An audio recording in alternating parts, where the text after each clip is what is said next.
dementia is not something you treat lightly, nor is the legacy of a president many consider to be a patriot. Number 3, the continuing chaos outside political rallies that Donald Trump is holding. Last night in Costa Mesa, California, outside of Los Angeles, 17 arrested for a variety of offenses while protesting Mr. Trump. Shame on you! Shame on you! Shame on you! It started with a passionate but peaceful exchange of views outside the Trump campaign event. What are you doing?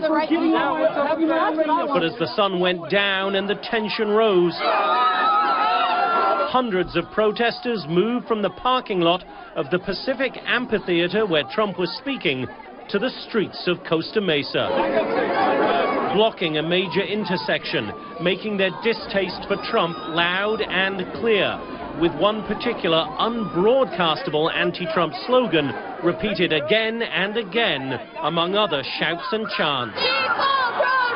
But what had been a protest in the First Amendment tradition morphed into something much darker. Police donning riot gear, protesters becoming more threatening. A bottle was thrown at police lines, rocks hurled, a patrol car's rear window smashed. The vehicle then stomped. The crowds had stopped traffic on several streets. Among the vehicles trapped, one driven by a Trump supporter who got out of his car and then emerged from the crowd with a bloody face.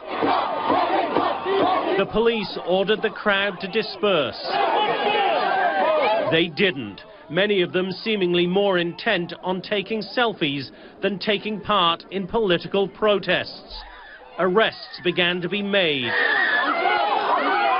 And eventually the police and sheriff's deputies began pushing back the crowd. In all, there were more than a dozen arrests as the police appeared to focus on containment rather than confrontation.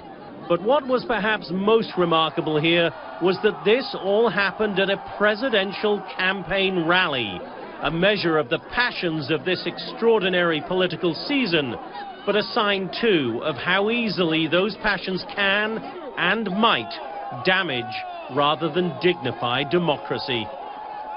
In Costa Mesa, California, Jonathan Hunt, Fox News. Thanks to Mr. Hunt for that excellent report. Now, the continuing anti-Trump shenanigans actually help the candidate. When Americans see people destroying police cars and generally behaving in an untoward way, they don't like those people. Their actions are undemocratic and actually provide sympathy for the person they dislike, in this case, Donald Trump. Many of these protesters are so stupid they can't understand that, but it's the truth. Once a movement is considered harmful by the folks, once that is established, anyone opposed to that movement gets a positive shine. Best example, Richard Nixon versus George McGovern in 1972.